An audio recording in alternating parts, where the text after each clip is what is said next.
अस्सलाम वालेकुम। Recce centre Karachi में खुशामदीद। मेरा नाम आमिर है। मैं psychologist, reiki master and therapist हूँ। आज का टॉपिक उन पेरेंट्स के लिए है जो अपने बच्चों में बिहेवियर को उनके चेंज करना चाहते हैं।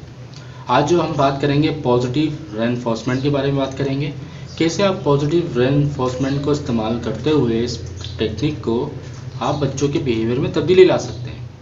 अब पॉजिटिव रेनफोर्समेंट को समझने के लिए पहले हम पनिशमेंट को समझ लेते हैं। पनिशमेंट से मुराद ये होता है कि हम एक के बदले को दूसरी चीज़ दे रहे होते हैं उनके बिहेव को तब्दील करने के लिए। मिसाल के तौर पर अगर कोई बच्चा जो है कोई गिलास तोड़ दे या अपने बहन भाइयों पे हाथ उठा ले या होमवर्क ना करे या एक्स्ट्रा गेम खेलने लगे या घर से बाहर जाने की ज़िद करे, तो अक्सर हम क्या करते हैं, उनको डांटते हैं, उनको मारते भी हैं, उनसे मोबाइल छीन लेते हैं या उनको कमरे में बंद करने की तरह तरह की धमकियाँ देते हैं, या उनको हम मुख्तलिफ तरह की सज़ा यानी कि कोई एक्सप्रेशन दिखाना, चीज़ उठा के डंडा, स्टिक या कोई चप्पल वगैरह उठा के उनको डराना कि अगर ये करा तो अब मैं ये कर दूंगी या कर दूंगा।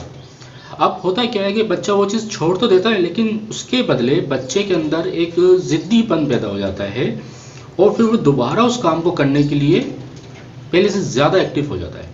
उसके अंदर हाइपर एक्टिविटी बढ़ती है, ईगो भी बढ़ जाती है। इसके अलावा हर चीज़ में माँ बाप से वो कन्फ्लिक्ट करने लगता है, कहीं जाने में, आने में, खाने पीने पे। तो बच्चे के अंदर इस तरह की ज़िद्दी, हाइपर एक्टिविटी और इस तरह की चीज़ें बन जाती है। इसके से वो डीमोटिवेट होता है, मिसट्रस्ट करने लग जाता है। इसके अलावा वो कम्युनिकेशन में भी गैप आ जाता है, जिसकी वजह से आगे चल के तक मसाइल होते हैं और ये जो डर होते हैं बच्चों की ज़िंदगी में बहुत ज़्यादा स्पेस पैदा कर देते हैं उनके आगे बढ़ने की सलाहियतों में। तो पॉजिटिव रेनफोर्समेंट से मुराद ये कि तक़वियत है। पहले तो उसके मायने ये हैं कोई ऐसा इनाम या ऐसा रिवॉर्ड सिस्टम पैदा किया जाए जिसमें बच्चों को ट्रेन किया जाए कि अगर आप होमवर्क कर लोगे तो आपको ये रिवॉर्ड मिलेगा, ये इनाम मिलेगा, या उनको चॉकलेट मिलेगी, या उनको गेम खेलने के लिए दिया जाएगा, या उनको कार्टून लगा के दिए जाएंगे, या उनको बाहर लेके जाया जाएगा, या उनकी पसंद की चीज़ बनाई जाएगी। अब ये छोटे छोटे जो रिवॉर्ड सिस्टम होते हैं ये बच्चों के अंदर स्किल्स को बढ़ाते हैं, उनकी एक्टिविटी को बढ़ाते हैं, उनकी एजुकेशनल और जो लाइफ में जो एक सेटिंग्स होती हैं बच्चों के हवाले से डेवलपमेंट की, वो उनकी चीज़ों को इन्हांस करती है। मिसाल के तौर पर अगर कोई पेरेंट्स बच्चों में ये रिवॉर्ड सिस्टम को बढ़ाते हैं तो बच्चे पहले की निस्बत ज़्यादा अच्छा काम करने की कोशिश करते हैं, जिसमें सबसे पहले जो चीज़ आती है वो शाबाश और तारीफ़ की आती है। अगर शाबाश और तारीफ़ का सिस्टम अगर अच्छा कर दिया जाए घर में तो बच्चे अपना हर काम बहुत अच्छे खुश असलूबी से करेंगे, जिसमें उनकी पैटर्न ऑफ लाइफ बहुत अच्छी हो सकती है।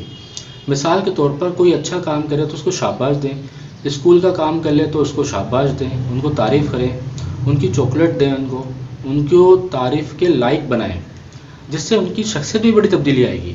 और कोशिश करें बुरे जुमलों का अल्फाज अपनी ज़िंदगी से बहुत ही कम कर दें जो कि उनकी ज़िंदगी में बहुत ज़्यादा डैमेजेस पैदा करें। अब सेकंड बात ये आती है कि बच्चे के लालच ना हो जाए। लालच बिल्कुल भी नहीं हो सकते, क्योंकि आप उसको तरतीब से दें। वो काम जो उसकी लाइफ से जुड़ा हुआ है उसके बाद उसको रिवॉर्ड सिस्टम को जोड़ा जाए, हर चीज़ पे नहीं। मिसाल के तौर पर स्कूल का होमवर्क कर ले तब आप उसको पॉजिटिव रेनफोर्समेंट दें। अगर वो रात को शूज़ पॉलिश करके सोता है तो उसको दें। अपने स्कूल का ड्रेस रेडी करके सो रहा है उस पर दें। मदरसे जाते हैं, आते हैं, जो भी सबक होता है उनका वो याद कर लेते हैं, उस पर आप दें, ठीक है। और ये चीज़ तब्दील करती जाए। सिर्फ एक काम पे चॉकलेट ना दें, कभी चॉकलेट दे दें, कभी कार्टून दे दें, लगा के दे दें, कभी उनको मोबाइल 1 घंटे के लिए दें, या फिर उनकी पसंद की चीज़ बना के दें, उसके साथ आप भी इंजॉय करें। तो इससे ये हो सकता है कि उनके जो भी बिहेवियर है उसमें बड़ी चेंजिंग आ सकती है और जिससे आपकी ज़िंदगी में आसानी आ सकती है। जिससे ये हो सकता है कि आपके बच्चे के अंदर बहुत अच्छी अच्छी चीज़ें पैदा हो। उम्मीद करता हूँ ये वीडियो आपको पसंद आई होगी और ये वीडियो उन पेरेंट्स से लाजमी शेयर कीजिएगा जिनको इसकी ज़रूरत है। और जाने से पहले मेरे चैनल को लाइक, सब्सक्राइब और दूसरों से शेयर कीजिएगा। शुक्रिया। और अगर आप किसी बच्चे की अपनी या किसी की थेरापी कराना चाहते हैं, काउंसलिंग कराना चाहते हो तो आप मुझसे रब्ता कर सकते हैं। मेरा नंबर स्क्रीन पर शो हो रहा होगा। शुक्रिया।